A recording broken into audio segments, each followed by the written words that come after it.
കഷ്ടപ്പെട്ടു ഒരാഴ്ച കഷ്ടപ്പെട്ടു രണ്ടാളും കൂടി. രാത്രി 12 വെറും 2 പേര് പടിയും വെറും 4-10 BP കുറഞ്ഞല്ലേ. അപ്പൊ നമ്മള് പോവല്ലേ തിരിച്ച് 6 ജനുവരി ആയി. നമ്മൾ എന്ന് പോകുന്നതാണ് ഒരാഴ്ചയായി പോന്നിട്ട്. ഇവിടെ ആലപ്പുഴ പോന്നിട്ട് ഒരാഴ്ചയായി. ബാംഗ്ലൂർ വീട്ടിക്ക് പിന്നെ നേരെ ആലപ്പുഴ.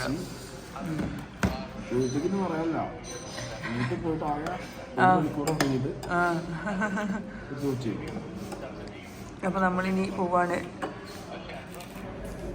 അപ്പോൾ നമ്മൾ ഇന്ന് 6th Jan ആലപ്പുഴയിൽ നിന്ന് ഇപ്പോൾ തിരിച്ച് ഇനി നാട്ടിൽ പോവാണ്. ഇനിയിപ്പോൾ ഇവിടെ ഒന്നും ഇല്ല, എല്ലാ പരിപാടിയും കഴിഞ്ഞു. സിജോൻ്റെ വീട്ടിലും മിന്നുൻ്റെ വീട്ടിലൊക്കെ വീട്ടിൽ പോയി കഴിഞ്ഞു. ഇനി നമ്മൾ നേരെ മലപ്പുറത്തേക്ക് വെച്ച് പിടിക്കുകയാണ്. ഇനി കൊച്ചിയിലൊന്നും നിൽക്കണില്ല, നേരെ പോകുന്നതാണ്. ഇനി പ്രത്യേകിച്ച് പരിപാടികളൊന്നുമില്ല. ഞാൻ ഇന്ന് ലീവ് എടുത്തു, നാളെ ആയിട്ട് ജോലിക്ക് കയറണമെന്ന് വിചാരിക്കുന്നുണ്ട്. അതോടെ ഇന്നത്തെ കൊല്ലത്തെ സ്റ്റാർട്ടിങ് ഭയങ്കര അടിപൊളിയായിരുന്നു അല്ലേ?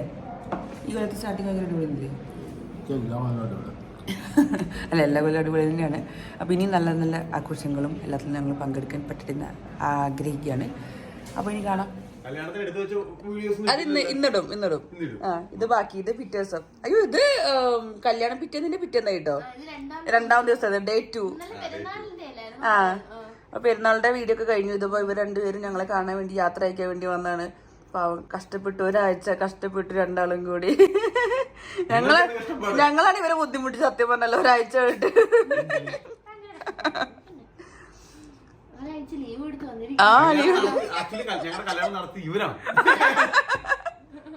ഞങ്ങളാണ് കല്യാണം നടത്തിയത്. പള്ളി പെരുന്നാളും കൂടി എനിക്ക് ആദ്യത്തെ എക്സ്പീരിയൻസ് ആയിരുന്നു. നല്ല എക്സ്പീരിയൻസ് ആയിരുന്നു.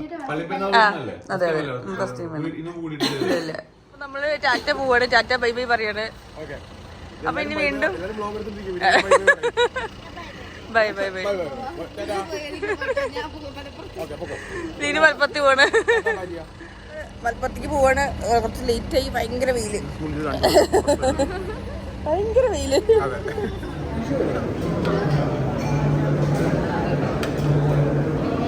അപ്പൊ നമ്മള് മീൻചട്ടി പറഞ്ഞ ഹോട്ടലിലാണ് വന്നത്.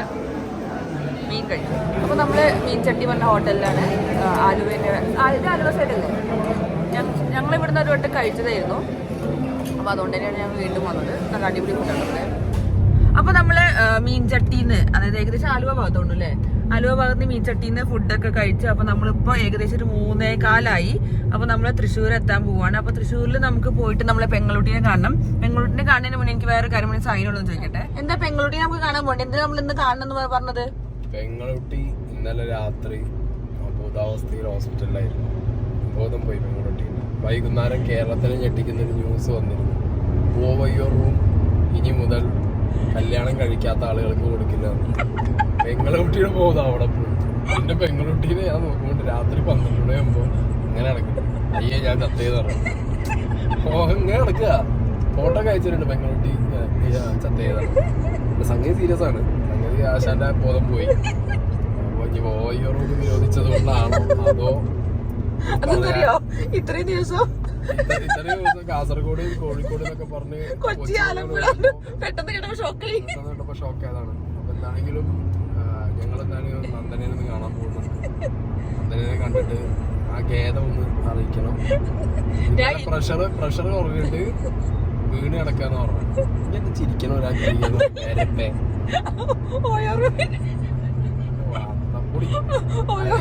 കാര്യം പറഞ്ഞു. അതായത് ഇവള് തൃശ്ശൂരിന്ന് കൊച്ചിന്ന് ആലപ്പുഴ, കാസർഗോഡ്, എന്നിട്ട് തിരിച്ച് ഇവിടെ വീണ്ടും ഇങ്ങോട്ട് തൃശ്ശൂര്, വീണ്ടും കൊച്ചി, ആലപ്പുഴ, വീണ്ടും ഇവള് ഷട്ടിലടിക്കണ മാതിരി ചുറ്റിക്കൊണ്ടിരിക്കാം. എത്ര വട്ടം സ്റ്റേ ചെയ്യാൻ പറഞ്ഞാലും സ്റ്റേ ചെയ്യില്ല. ഒരു നിക്കില്ല, ഒരു സ്ഥലത്തോട് നിക്കില്ല. അപ്പ അന്നന്ന് രാത്രി നോക്കും കുറുവാ സംഘമുള്ളവര് ഒക്കെ തിരിച്ച് വീട്ടിൽ പോകണമെന്നാണ് അവള് പറയുന്നത്. അവളോട് എപ്പോ ചോദിച്ചാലും അവള് പറയാം കുറുവാ സംഘത്തിനെ പേടിയാണ്, അതുകൊണ്ട് അമ്മേനെ ഒറ്റയ്ക്ക് നിർത്താൻ പറ്റില്ല. അങ്ങനെ അവള് തിരിച്ച് ഇവിടെ എത്തും, എങ്ങനെയാലും തൃശ്ശൂരെത്തും. അപ്പൊ അങ്ങനെയുള്ള യാത്രകൾ അല്ല. ഏറ്റവും രസം അറിയോ, കുറുവാ സംഘം എത്തും, അമ്മേനെ കാണുന്നത് ബോർഡ് എത്ര സമയം രാവിലെ 4 മണി 5 മണി. അതാണ് കുറുവാ സംഘത്തിന്റെ ഇതിൽ അമ്മ പേടിച്ചിരിക്കാന്ന് പറയും. എന്നിട്ട് രാത്രി 12 മണിക്ക് 1 മണിക്കാണ് വീട്ടിൽ പോകുന്നത്. എന്നിട്ട് പുലർച്ചെ ഓളെത്തും. രാത്രി എന്തായാലും ഓള് വീട്ടിലില്ല. അപ്പൊ സംഗതി എന്താണെങ്കിലും അങ്ങനെ ബോധം കെട്ട് വീണു, പ്രഷർ താഴ്ന്നു പറഞ്ഞ. ഉറക്കത്തിന്റെ ഇടയിൽ കണ്ണൊന്നും തുറക്കുന്നുണ്ടായില്ല എന്ന് പറഞ്ഞു. അഡ്മിറ്റ് ആയതല്ലേ, കുറച്ച് ആപ്പിള്, മുന്തിരി, ഓറഞ്ച്, ബദാം, പിസ്ത, പിന്നെന്തെങ്കിലും പഴം, പൈനാപ്പിൾ എല്ലാം മേടിച്ചിട്ട് ഓരോന്ന് വെച്ച് കഴിക്കട്ടെ അല്ലെ? ഓരോന്ന് കൊടുത്താൽ ബോധം കെട്ടലിന് ഒന്നും മതി. അപ്പൊ നമ്മള് ഫ്രൂട്ട്സ് ഒക്കെ വാങ്ങിയിട്ടുണ്ട്. ഇനി നേരെ നന്ദനാസിന്റെ വീട്ടിലേക്ക് പോകണം. ഞങ്ങൾ ഓരോന്നോരോന്നല്ല വാങ്ങിയത്, ഞങ്ങൾ 1 കിലോ 1 കിലോ ഒക്കെയാണ് വാങ്ങിയത്. പക്ഷെ ഞങ്ങള് ഇപ്പൊ കൊടുക്കാൻ പോണത് ഓരോന്നോരോന്നിട്ടല്ലേ, ഓരോന്ന് എടുത്തിട്ട്, അതായത് ഒരു മുന്തിരി, ഒരു ഓറഞ്ച്, ഒരു സ്ട്രോബെറി പറഞ്ഞിട്ടാണ് ഞങ്ങൾ കൊടുക്കാൻ പോണത്. അപ്പോ കാണിച്ചുതരാം. ഒരു എക്സ്ട്രാ കവറും മേടിച്ചു, കുറച്ച് ഫ്രൂട്ട്സ് മേടിച്ചിട്ടുണ്ട്. ഒരു മുന്തിരി 640 രൂപയുടെ സാധനം മേടിച്ചു. എന്നിട്ട് ഓരോന്ന് കൊടുക്കും. അപ്പൊ നമ്മൾ എത്തിയിട്ട് ഇതാ സാധനങ്ങളൊക്കെ പാക്ക് ചെയ്തു. എല്ലാം ഓരോ സാധനമാണ് എടുത്ത് വെച്ചിരിക്കുന്നത്. ഇനി നന്ദനാസിന്റെ വീട്ടിൽ കയറുക, കൊടുക്കുക. BP കുറഞ്ഞല്ലേ, റൂമിന്റെ അവസ്ഥന്റെ കഥയൊക്കെ പറഞ്ഞു കൊടുക്കുക. അപ്പൊ നമുക്ക് ഇത് കൊടുക്കാം. അപ്പൊ നമ്മള് നന്ദനാസിന്റെ വീട്ടിലെത്തി. നന്ദനാസിക്ക് കുറച്ച് ഗിഫ്റ്റ് കൊടുക്കാണ്ട്. അപ്പൊ നന്ദനാസി ഇതാ വരുന്നു. എനിക്ക് മനസ്സിലായി, ഞാൻ പറഞ്ഞു അപ്പുറത്ത് എത്തിയിട്ട് വരാൻ. നന്ദനാസി സാരില്ല, നമുക്ക് റൂമൊക്കെ സെറ്റ് ചെയ്യാം. ഓയോ റൂമിൽ അവിവാഹിതരെ ഇനി എൻട്രി ഇല്ല എന്ന് അറിയിച്ച് ബോധം കെട്ട് വീണ കേരളത്തിലെ ഏക വ്യക്തി.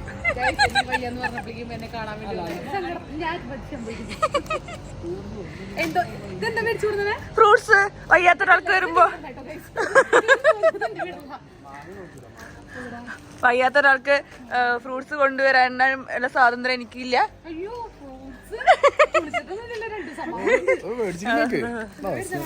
കൊടുക്ക്. അല്ല ഒന്ന് ഇത്രയും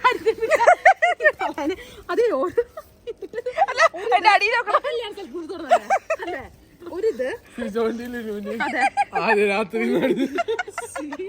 അവിടുന്ന് കവറിലാക്കി കൊണ്ടുവന്നിട്ട് ഒരു മുന്തിരി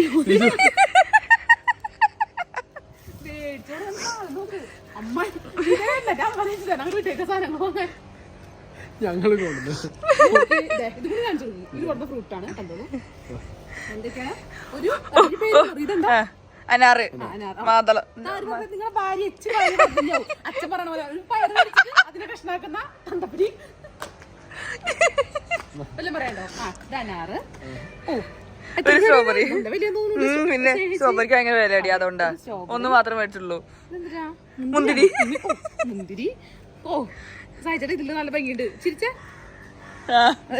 നല്ല ആ മുന്തിരി അവിടെ ഇനിയൊന്നുമില്ല. ഒരു ഓറഞ്ച്, ഒരു ആപ്പിള്, ഒരു പേരക്ക. അത് ഞാൻ കൊടുക്കണ വെച്ചോ, വേണ്ട ഞാൻ വേണ്ട പറഞ്ഞത്. നമുക്കറിയാലോ ഇത്രയും ഗതികെട്ട് വയ്യാണ്ട് ചന്ദനക്കുറിയൊക്കെ തൊട്ട് അത് ഗതികെട്ടാണ് ചന്ദനക്കുറിയൊക്കെ തൊട്ട് കുളിച്ച് റെഡി ആയിട്ടുണ്ട്. ഞാൻ ഏതെങ്കിലും കിടപ്പില്ലെന്നൊക്കെ വിചാരിച്ചിട്ട് ഞങ്ങള് വന്നത്. റൂമൊക്കെ സെറ്റൊക്കെ ചേട്ടനെ കാണാൻ വന്നത്.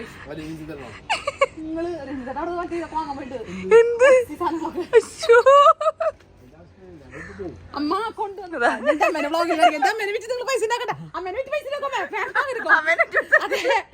എന്റെ വീട്ടിൽ വന്നേക്കാണ്. വീട് കാണിച്ചു കൊടുക്കും ചേച്ചി. ഇതാണ് എന്റെ ഹോം ടൂർ കളിച്ചിട്ടില്ല. അതല്ല ഇത് അമ്മേനെ ഇക്കാട് സമ്മതിക്കില്ല. സ്നേഹിച്ച് മലപ്പുറത്ത് ആലപ്പുഴയില് വെച്ച് കിടക്കായിരുന്നു. അവിടെ നിന്ന് വന്നിട്ട് എന്റെ അമ്മേനെ വിൽക്കുന്നു. സമ്മതിക്കില്ല. അമ്മേനെ വിറ്റ് പൈസ കിട്ടും. അമ്മേനെ വിറ്റാ കിട്ടും പറഞ്ഞിട്ട് അസുഖം.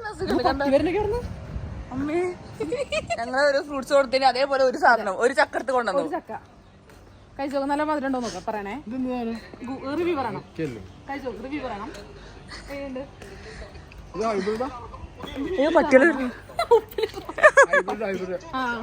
സാധനം മധുരല്ലേ?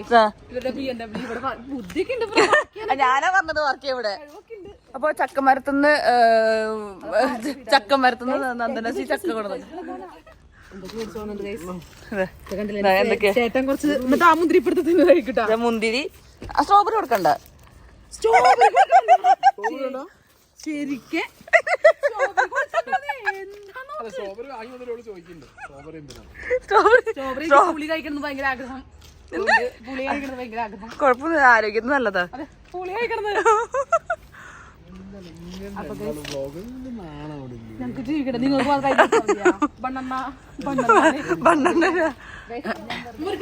ഞങ്ങള് വരുന്നത് കണ്ടിട്ട് 2 പരിപ്പ് വടി, 2 പരിപ്പ് വെറും 2 പരിപ്പടിയും വെറും 4 പപ്സും വെറും കുറച്ച് കേക്കും മാത്രം വാങ്ങിക്കൊണ്ട നന്ദനസി. ഞാൻ വിചാരിച്ചു കൊറേ ചിക്കൻ ഫ്രൈ, ഫ്രൈഡ് റൈസ്, അത് ഇതൊക്കെ വിചാരിച്ചു. പക്ഷെ ഒന്നും കൊണ്ടുവന്നില്ല. അപ്പൊ നന്ദനസി ഞങ്ങൾ ഇറങ്ങണ്ടേ. ഞങ്ങള് കൊറേ ഫ്രൂട്ട്സ് കൊണ്ടുവന്നൊക്കെ കഴിക്കണം കേട്ടോ. പൊന്നുപോലെ കഴിക്കുന്നു. തന്നിട്ടില്ല എന്നുള്ള പരാതി വേണ്ട.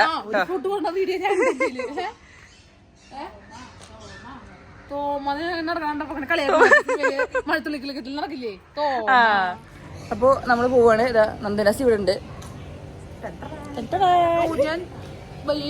വയ്യാത്ത ആളാണ് ഇങ്ങനെ കിടക്കണത് കണ്ടോ. ഒരു കുഴപ്പമില്ല. അങ്ങനെ പറയരുത്.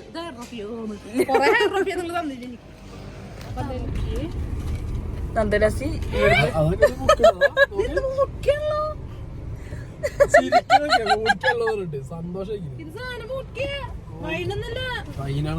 അത് കുപ്പി തുറന്ന വൈനാണത്. ആ കുപ്പിയിലാക്കിയതുള്ളൂ. നന്ദനസിനെ അവിടെ ഇറക്കാൻ വേണ്ടിട്ട്. ആ അത് അടച്ചിരിക്കണ ശരിക്കും കുപ്പിയാണ് പൊട്ടും. അതന്നെ പറഞ്ഞു കുപ്പി. നന്ദനസി ടാറ്റ പറയണേ. നന്ദനസി ടാറ്റ, ബൈ ബൈ.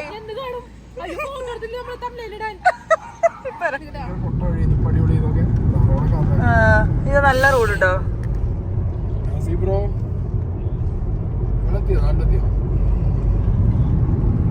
എന്തെങ്കിലും കിട്ടിയ ഓപ്ഷൻ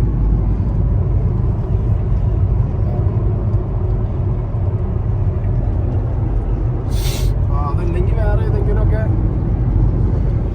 അങ്ങനെ നമ്മൾ നാട്ടിലെത്തി ഗൈസ്. അവിടുന്ന് പോകുന്ന ഇവിടത്തെ പറഞ്ഞു ഡൽഹിയിലെത്തി. കൊച്ചിയിൽ കൊച്ചിയിലെത്തി. നമ്മളിപ്പോ മലപ്പുറത്തെത്തി.